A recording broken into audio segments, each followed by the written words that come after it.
All right, on this next worksheet, we are still doing electron configurations. On the first 6, they want us to do an orbital notation first, and then underneath it down here, they want us to write out the standard electron configuration for the top, and then the second one is going to be the abbreviated electron configuration. So I'll do the first one with you. The first one says argon. So find argon on the periodic table. It has 18 electrons. And if we look, argon ends on the 3rd row in the p orbital. So that tells me I need to have arrows starting with 1s. And I need to keep drawing them until I get to 3p. And if I count across, it's 3p6. So I'm going to draw up and down arrows.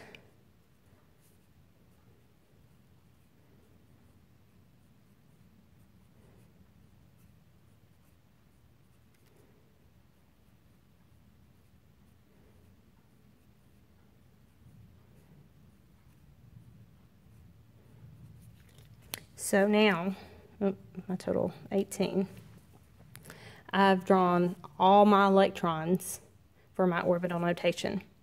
So now I'm going to use this to help me write my electron configuration down at the bottom.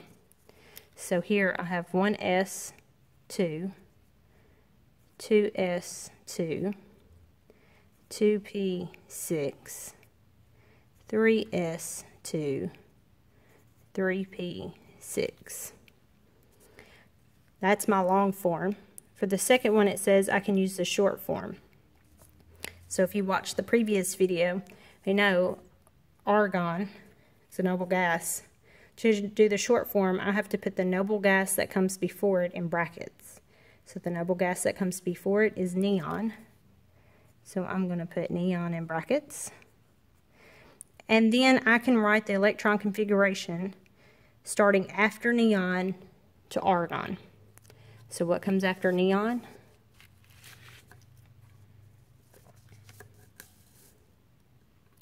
It is sodium.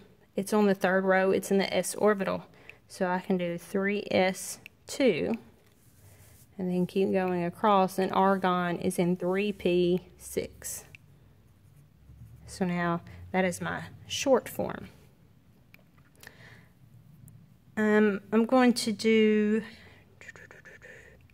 number 6 with you because it's a little bit different, and I want to explain to you Hund's rule. So number 6 is oxygen, and if we look on the periodic table, it has 8 electrons. So that means we need 8 arrows, and our arrows start in 1s. Watch when I put my arrows in 2p. I'm going to put 1 in 2px, 1 in 2py, 1 in 2pz. This gives me 2, 4, 5, 6, 7 electrons. I have to have 8 total. So now I'm going to come back and put a second one in x. So in the p orbital, we have x, y, and z. According to Hund's rule, the electrons don't like to pair up unless they have to. So that's why I put 1 in each circle and then went back and put a second one in. If you have 2 in x and 2 in y, and you don't have anything in z, that is incorrect. We have to spread them out, and we don't want to pair them up until they have to. That's not going to affect the electron configuration that I write down here, but it does affect the orbital notation. So for my long form, 1s2, 2s2, 2p4. For my short form, I look at oxygen on the periodic table. I put the noble gas that comes before it in brackets, so that would be helium. And then I write my electron configuration after helium. So helium's element number 2. I start with element number 3, which is lithium. We're on the 2nd row in the s orbital, so 2s2, and I keep going across 2p4.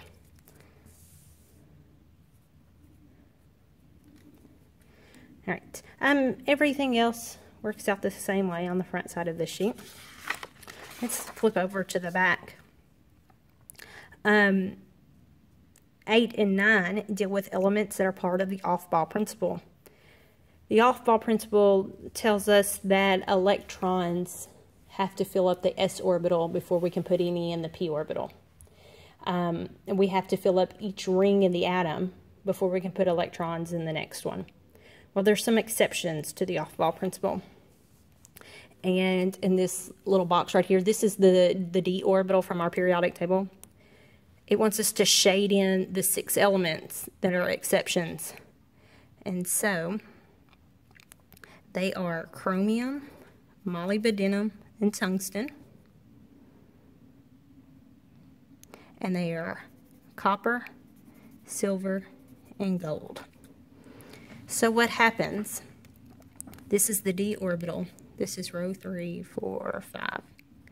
Remember, we can have 10 electrons in the d orbital, and if we count 1, 2, 3, 4, chromium would rather have a half-filled d rather than a full s.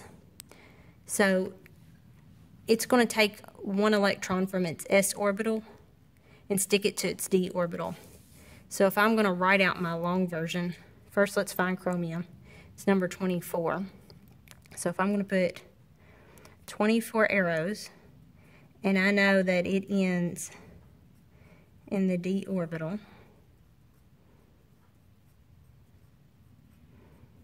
so what happens? Instead of putting 2 arrows in 4s and 4 in 3d, we're actually only going to put 1 arrow in 4s, and I'm going to put 5 arrows in 3d. So chromium would rather have a half-filled d orbital rather than a full s orbital.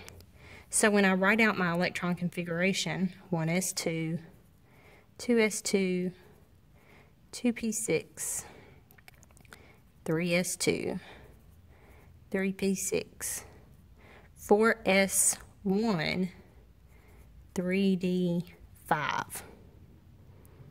Okay, so all of these will end in d5. So if that happens here, what do you think happens here? These would all normally end in 9. They're going to do the same thing. They're going to steal 1 from the s orbital and add it to the d, so these are all d10s. So for copper, we would do the same thing. It's element number 29. We would only put 1 arrow in 4s, and we would put 10 arrows in 3d10. I'm not going to do the whole thing for you, but you would start out with 1s2 and you keep going, and you're going to end with 4s1, 3d10. All right, in the next section, you're just going to keep going, telling me what row number and what section. So we have 1s, 2s, 3s, 4s, 5s, 6s, 7s, 3d, 4d, 5d, 6d, 2p, 3p, 4p, 5p, 6p, 7p, 4f, 5f. So you're doing the same thing here as what's color-coded on this periodic table. And then at the very bottom, they just want to know which orbital is the last electron in. So what's the very last thing you would write for the electron configuration for Se, which is selenium? So if we find selenium, it's on the 4th row in the p orbital, and it's number 1, 2, 3, 4. So here I'm going to write 4p4, and that's it. So you'll finish out the rest of these on that sheet.